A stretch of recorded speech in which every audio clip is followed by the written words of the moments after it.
Hello बच्चों, that's a lecture of physics for class 12th and myself Dr. Sindhu Chauhan. So बच्चे, you know very well we are going with our first unit, that's electrostatic, and in our first unit we have complete many topics and our today's topic is electric flux. Yes बच्चे, आज हम अपना नया topic पढ़ेंगे, that's electric flux. Before going on an electric flux, we have to know the new term, that's a area vector. Yes बच्चे, we have to know the term that's a area vector. इससे पहले बच्चे आपने area in mathematics में खूब आपने solve किए questions, आपने एरिया ऑफ ए सर्कल भी फाइंड आउट किया है एंड इससे पहले आपने रेक्टेंगल हुआ, तो आपने सभी का एरियाज फाइंड आउट किया. आज हम उसी एरिया की बात कर रहे हैं. Before that area you have treat as area as a scalar quantity, लेकिन आज हम पढ़ेंगे कि एरिया एक वेक्टर क्वांटिटी है, बट ओनली इन फिजिक्स. ठीक है, vector quantity that's mean area के पास मैग्नीट्यूड तो अभी तक पढ़ते हैं, एरिया के पास डायरेक्शन भी होगी. सो अभी हम पता करेंगे डायरेक्शन कहां से आ गई उसके पास. समझ रहे बात को कि मुझे एरिया वेक्टर एक नई टर्म है, मुझे उसको स्टडी करना है. एरिया तो स्केलर क्वांटिटी है, ये अभी तक पढ़ते आए हैं, लेकिन in physics we have invent a new term, या you can say that we have study a new term that's a area vector. यानी कि आपका एरिया जो है, आप किसी भी सरफेस का एरिया फाइंड आउट करोगे, that's how both magnitude and direction. चलिए, फॉर दैट बच्चे लेट अस कंसिडर. मैंने क्या किया, मैंने एक सिंपल सा आपके, ये मैंने ले लिया आपकी एक्स एक्सिस, ये ले ली वाई एक्सिस, ये आपकी एक्स एक्सिस होगी, ये वाई एक्सिस होगी, और ये हो गया जेड एक्सिस. ठीक है, और हमने इस अपने सरफेस में ले लिया एक square, that's O A B C. And square की आपको पता है सारी साइड बराबर होती है. मैंने साइड मान ली ए बी जो है वो ए है. क्लियर. अब मैं आपसे कहूं कि you have to find the area of a square A B C O. अगर मैं area of square find out कराती हूँ आपसे, तो you guess ma'am side A है, दैट्स ए इंटू में ए, दैट्स ए स्क्वायर. अभी तक हम यही तो करते हैं. अब जरा इसी टर्म को थोड़ा सा और फर्दर हम स्टडी करें. बच्चे, एरिया ऑफ ए स्क्वायर आपने यहाँ पे फाइंड आउट किया. आपने किया क्या है यहाँ पे, अगर मैं यहाँ बात करती हूँ तो एरिया ऑफ स्क्वायर आपने दो sides, that's A B and that's B C, दो साइड्स का क्रॉस प्रोडक्ट ही तो किया, क्रॉस मल्टीप्लिकेशन ही तो क्या क्या किया है, ए बी इंटू में बी सी, यानी कि ए क्रॉस ए, यही तो किया. आपने 11th क्लास में किया था क्रॉस प्रोडक्ट को, जब आप ओपन करते हो you get the A into में ए साइन थीटा, किया था. दैट्स ये डॉट प्रोडक्ट नहीं है भाई, ये दोनों का ए स्क्वायर इंटू में साइन थीटा करते आ रहा अभी तक. मैंने तो सिर्फ ए दो साइड्स का क्रॉस मल्टीप्लिकेशन ही तो किया था. जब आपने यहाँ पे area of square find out किया था तो दोनों साइड्स का सिर्फ क्रॉस प्रोडक्ट ही तो किया था. दैट्स ए बी इंटू में बी सी, यही तो किया था हमने. सो बच्चे, यहाँ से A B cross B C मैंने simple A cross A, that's A square sine theta आ गया आपके पास. एंड ये जो आपका थीटा है that's angle between the sides, यही तो था. ये आपके पास थीटा कितना है, 90 डिग्री, तो थीटा आ गया आपके पास 90 degree, that's A square sine 90. Sine 90 की वैल्यू 1 होती है. आ गया ए स्क्वायर, मैग्नीट्यूड तो अभी भी वही आ गया हमारा. ठीक है, अब बात करते हैं हम डायरेक्शन की. यस बच्चे, direction of an area is perpendicular to the plane surface. ये देखिए बच्चे, यहाँ पे अगर मैं बात करती हूँ तो वो आपकी डायरेक्शन आएगी माइनस के कैप. अब वो कैसे आएगी, एक मिनट सुनिए पहले. सबसे पहली चीज़ तो आप direction of area vector is perpendicular to the plane surface.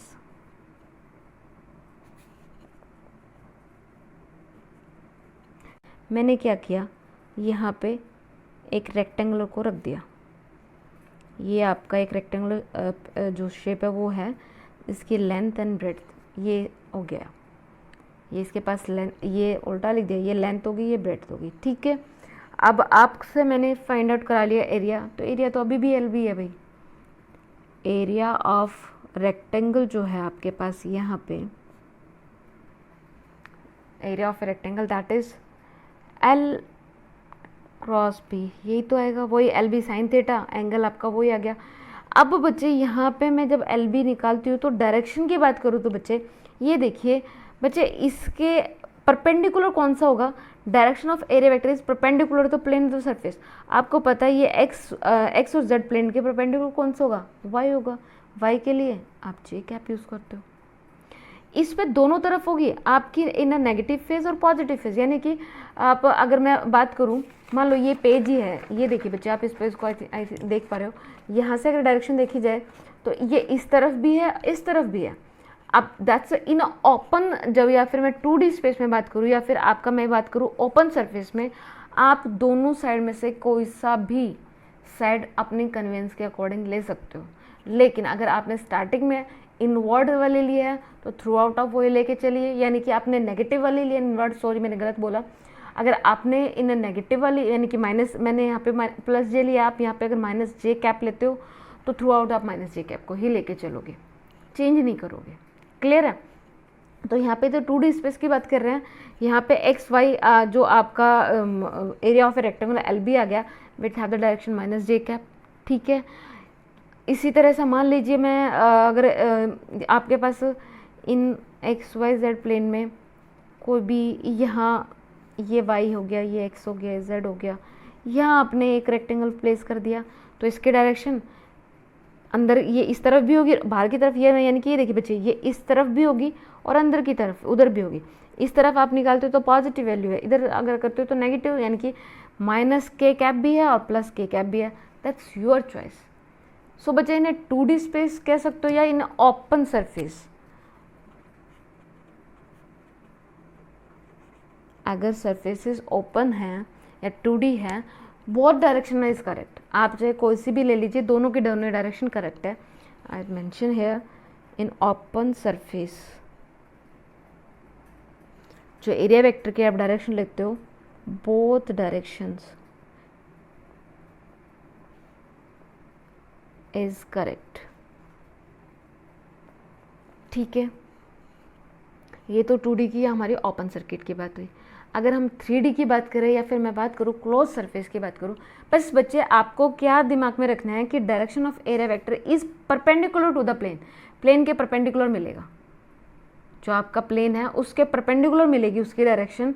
आप अगर ओपन सरफेस की बात कर रहे हो तो आपका माइनस के और प्लस के दोनों कन्वीनियंसली आपको जो सही लगे वो आप ले सकते हो, ठीक है। तो बस ये चीज़ आपके माइंड में होनी चाहिए कि एरिया वेक्टर की जो डायरेक्शन है वो होती है परपेंडिकुलर टू द प्लेन, ठीक है। चलिए अब ज़रा ये तो यहाँ तक बात हुई कि एरिया वेक्टर क्या था हमारा, डायरेक्शन इन ओपन सरफेस की बात करें। एरिया वेक्टर एक सिंपल सी चीज़ यही है, हमने यहाँ पे मैंने आपको दिखाया कि how I say that the area is a vector, that term is use only in a physics, ठीक है। तो एरिया वेक्टर कि आपके पास दैट्स अ टर्म आपने नई डिफाइन की है which have the magnitude and direction, और उसकी डायरेक्शन जो होगी एरिया वेक्टर की that is perpendicular to the plane surface. जो भी सरफेस होगा आपका प्लेन सरफेस जो भी होगा उसके परपेंडिकुलर जो होगा वो उसकी डायरेक्शन डिफाइन करेगा। क्लियर है। चलिए अब ज़रा बात करते हैं 3D स्पेस की या फिर कह सकते हो क्लोज सरफेस की, ठीक है। आपके पास दोनों टर्म्स हैं, या तो आप 3D स्पेस की बात कीजिए या फिर क्लोज सरफेस की। So you have to mention here that's a closed surface. बच्चे आपको पता है वेक्टर में तो डायरेक्शन बहुत इंपॉर्टेंट रोल प्ले करती है, तो that's why I have explain the both the in 2D में आपको बता चुकी हूँ, दैट्स अ 3D। अब बच्चे 3D की अगर मैं बात करूँ, 3D मान लीजिए 3D में ना आपके पास एक कंडीशन आ जाएगी, सिर्फ आपको डायरेक्शन जो है एरिया वेक्टर की वो आउटवर्ड वाले लेनी है, इनवर्ड वाले नहीं लेनी। जो आपके पास डायरेक्शन होगी that's you can say that the area element of a closed surface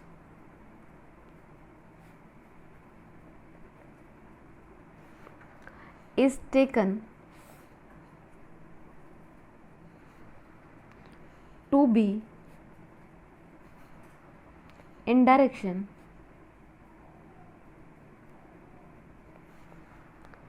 of the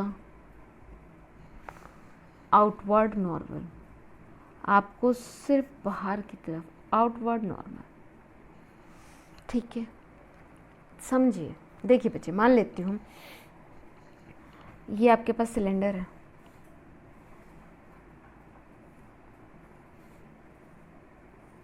ठीक है। अब यहाँ पे देखिए बच्चे, जो आपका एरिया वेक्टर है वो सिर्फ ये देखिए बच्चे, एरिया वेक्टर की मैं बात करूँ तो दैट्स इनवर्ड भी और आउटवर्ड भी, दोनों साइड परपेंडिकुलर तो दोनों, लेकिन आपको दैट्स अ 3D स्पेस कह सकते हो, क्लोज सरफेस है, आपको डायरेक्शन सिर्फ आउटवर्ड वाली लेनी है, that's a area vector A, that's a area, सिर्फ आउटवर्ड वाली लेनी है आपने, इनवर्ड वाली नहीं लेनी। क्लियर है? इसी तरह से मान लेते हो ये आपका एक क्यूब है,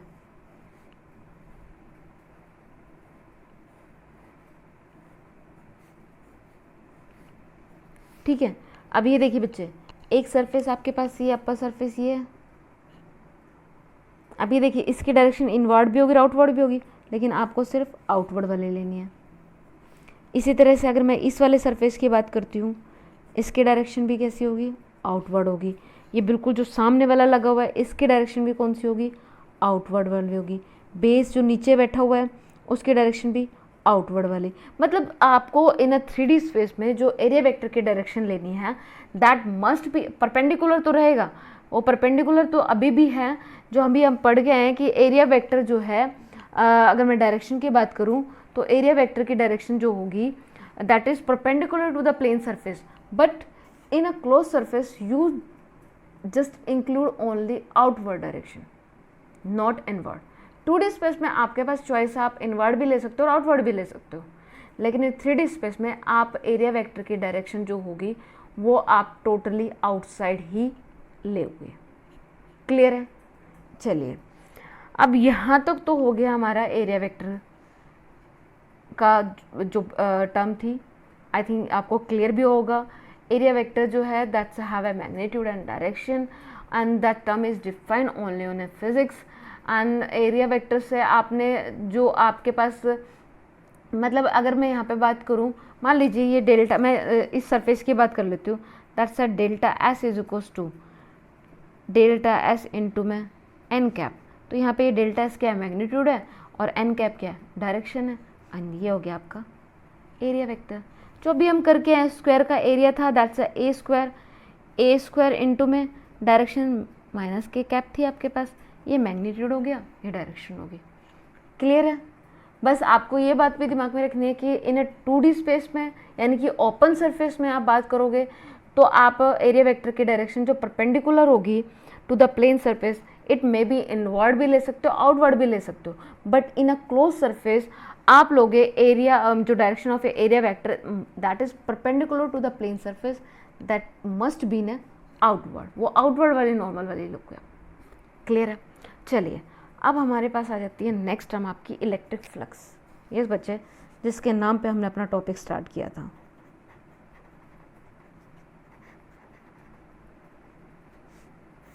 बच्चे, मैं इलेक्ट्रिक फ्लक्स को अगर डिफाइन करती हूँ, that's a number of lines,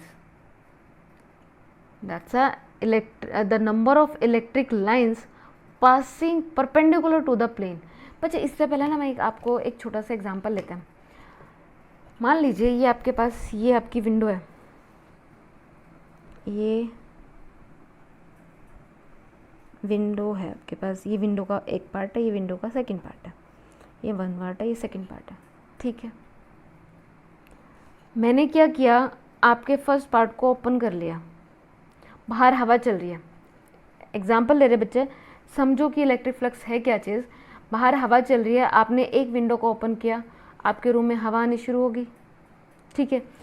सो आपकी ये देखिए बच्चे, इसमें से ये जो आपने विंडो फर्स्ट ओपन की थी, इसमें से एयर जो है वो पास होके आपके रूम में आ रही है।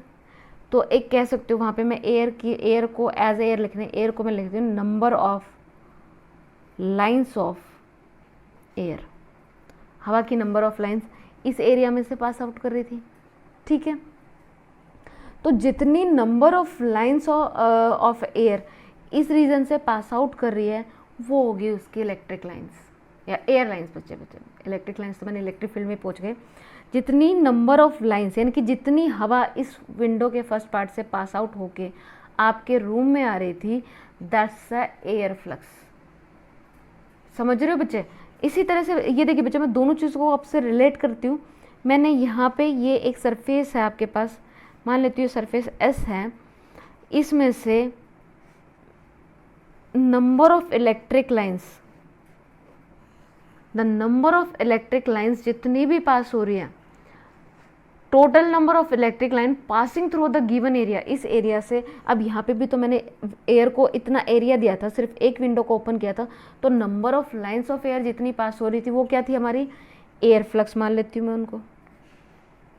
बच्चे दोनों को आप कंपेयर कीजिए, वो एयर फ्लक्स होगी। इसी तरह से मैंने एक सरफेस रखा हो तो उस सरफेस में से मैं जितनी नंबर ऑफ इलेक्ट्रिक लाइंस को पास करा रही हूँ वो आपकी हो जाती है इलेक्ट्रिक फ्लक्स। समझ रहे हो उस चीज को? So you can define as the electric flux that's a total number of electric lines. अगर मैं इलेक्ट्रिक फ्लक्स को डिफाइन करूं,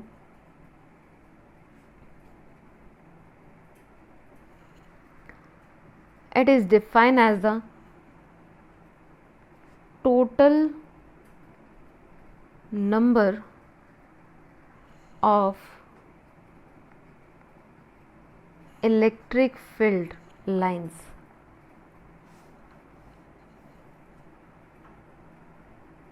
electric field line passing through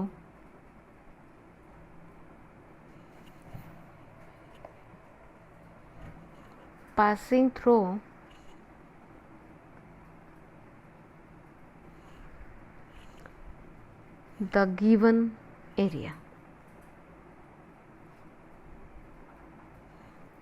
total number of electric field lines passing through the given area, उस given area में से जो electric मतलब number of lines electric flux की, सॉरी इलेक्ट्रिक फील्ड की जितनी number of lines pass out कर रही है वो आपकी इलेक्ट्रिक फ्लक्स है। क्लियर है यहाँ तक? देखिए बच्चे दोनों चीज़ों को कंपेयर कीजिए। मैंने विंडो का एक पार्ट ओपन किया था तो मेरा क्या हुआ, जितनी नंबर ऑफ लाइंस जितनी एयर पास होके वो होगी मेरी एयर फ्लक्स।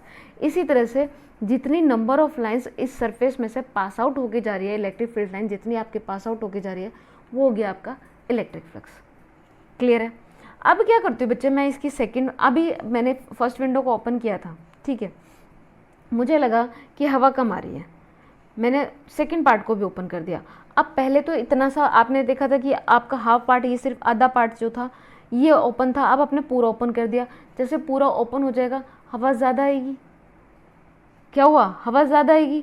तो ये देखिए बच्चे, जैसे ही आपने एरिया को इंक्रीज किया आपकी एयर फ्लक्स भी इंक्रीज हुई,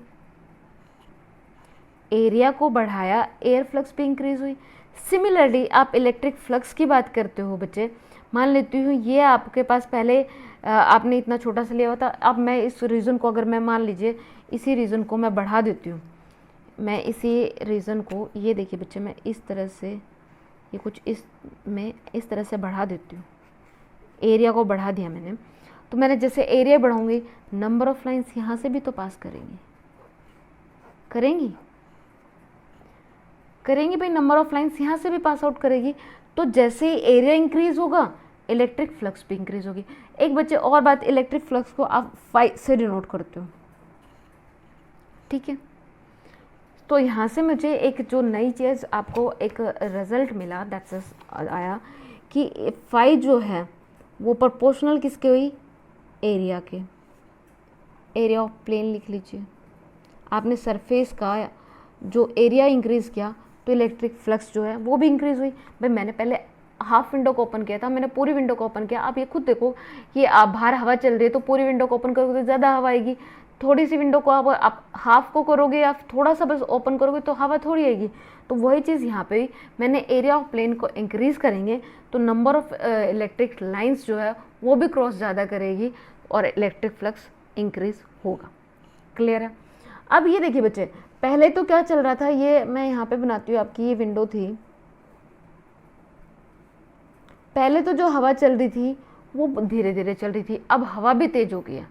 हवा तेज होगी तो तेज हवा ही तो आएगी अंदर बाहर। मान लीजिए पहले एक नॉर्मल सी हवा चल रही थी, फिर आ जाती है आपकी बहुत तेज तूफान आ जाता है, आंधी आ जाती है, तो वो उतनी ही स्पीड से, जितनी स्पीड बाहर एयर की इंक्रीज हुई उतनी स्पीड से अंदर वो भी आएगी।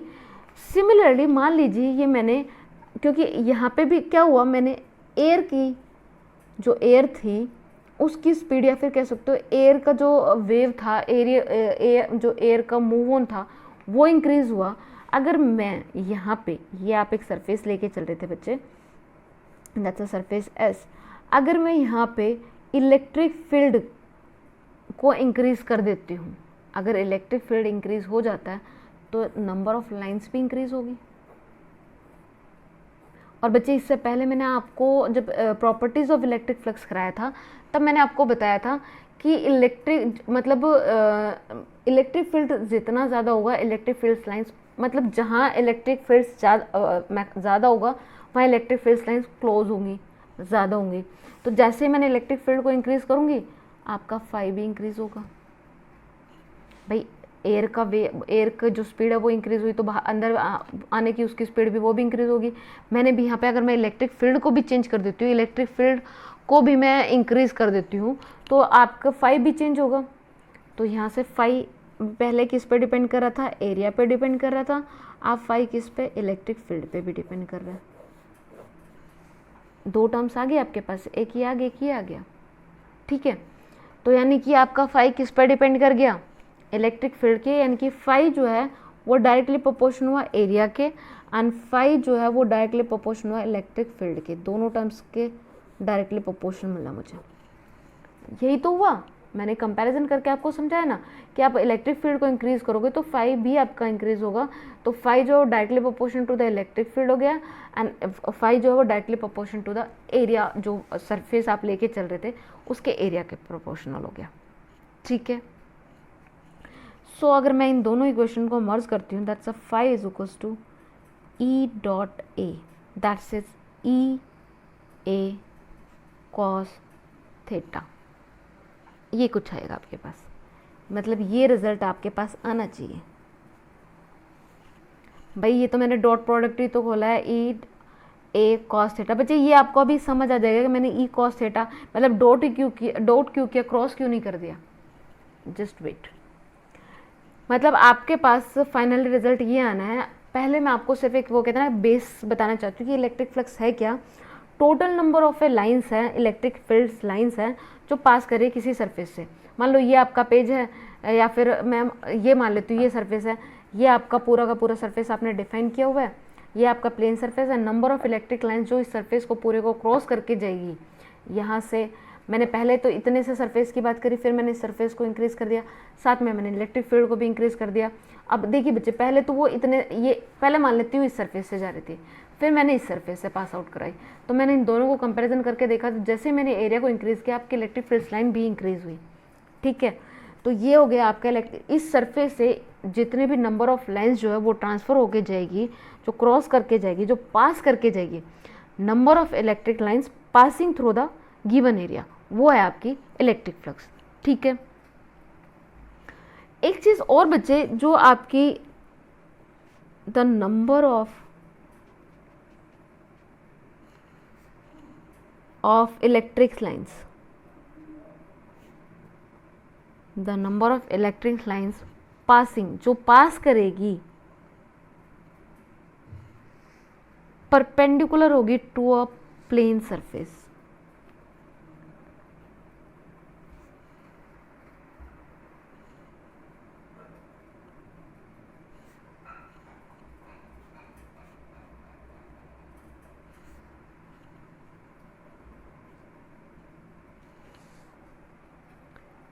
मान लीजिए अगर ये सरफेस है आपका, ये सरफेस एस है, इलेक्ट्रिक लाइन्स ऑफ पास करेगी, वो इसके इस तरह से परपेंडिकुलर बिल्कुल पास होते हुए जाएंगे हमारे, ठीक है।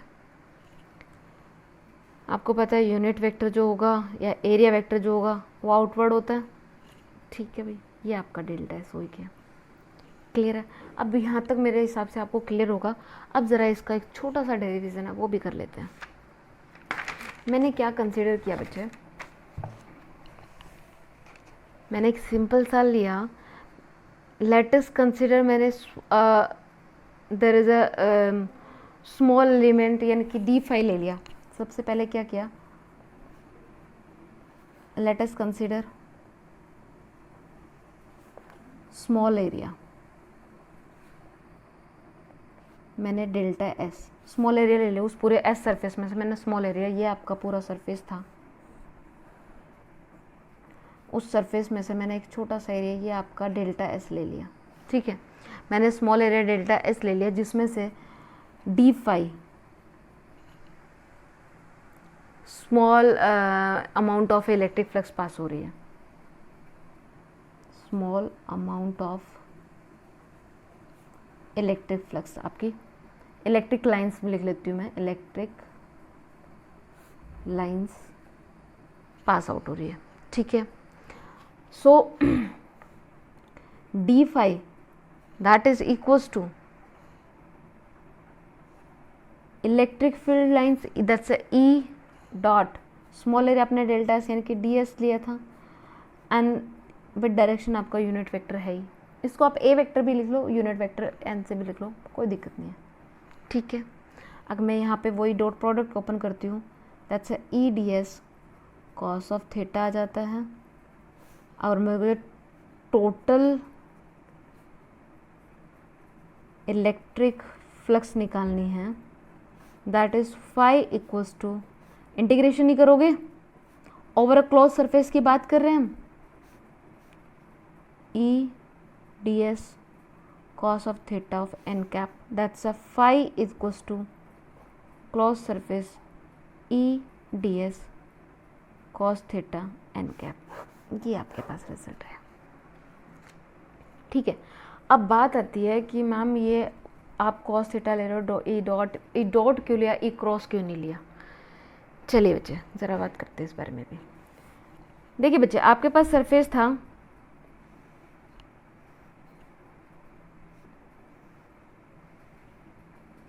ये आपके पास है सरफेस था, इसको आप अभी तक ये लेते हुए चल रहे थे, मैंने इस सरफेस को थोड़ा सा टिल्ट पोजीशन में ले लेती हूँ मैं, ये कुछ मैंने टिल्ट कर दिया कुछ इस तरह से।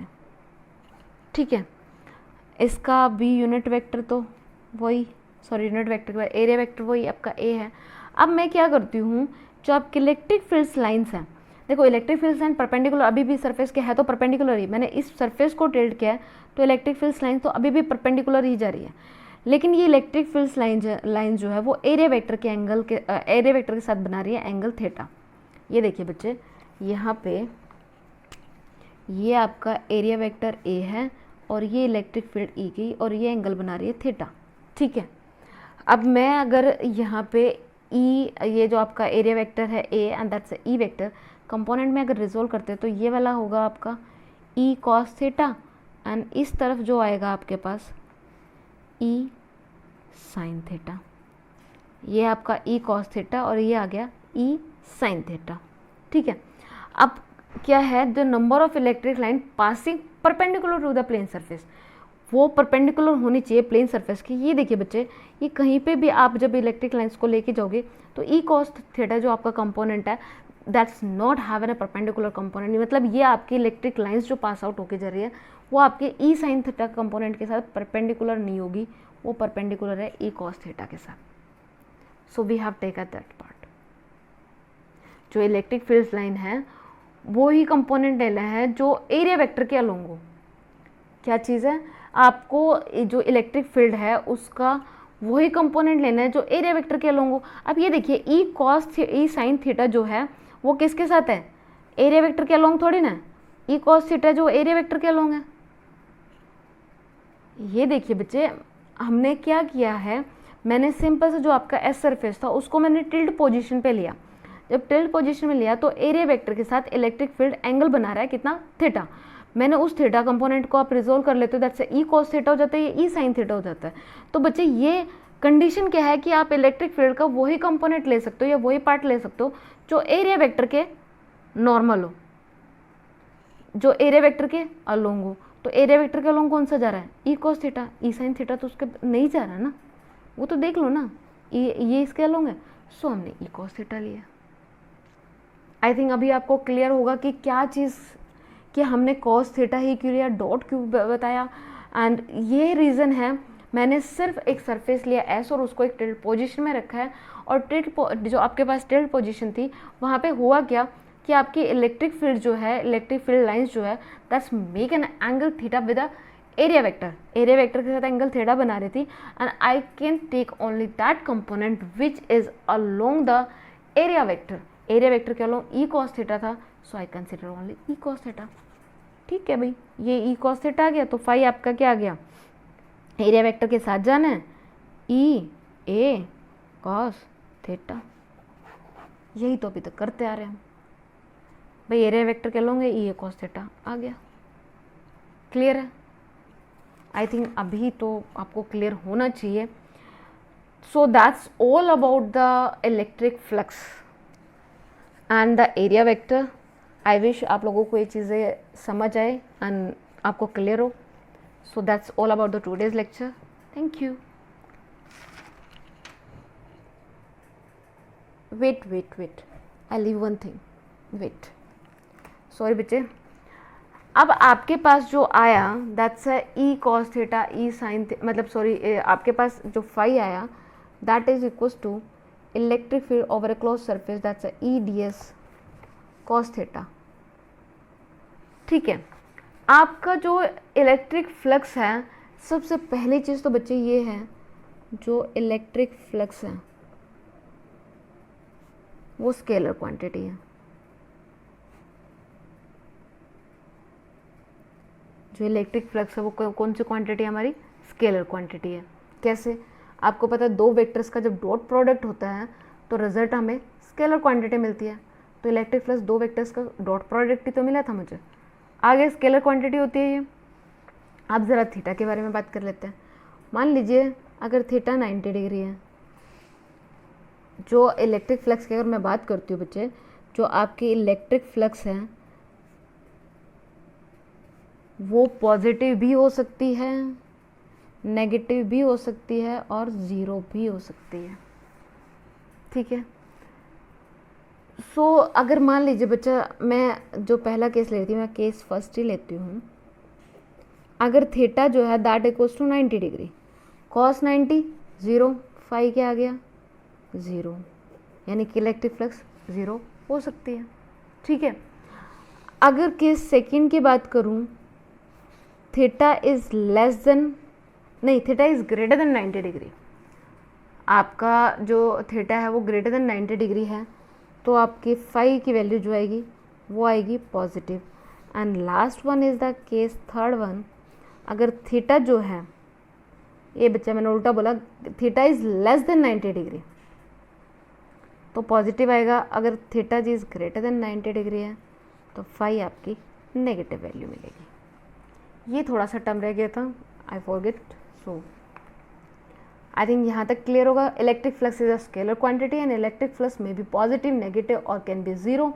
If theta is 90 degree, then phi equals to 0. If theta is less than 90 degree, then phi will be positive. If theta is greater than 90 degree, then phi will be have a negative value. Clear है? That's all about the electric flux. And if you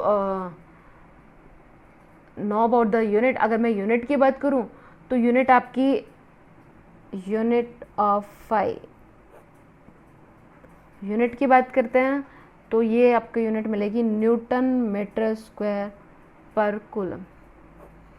ठीक है, dimension की बात करते हैं,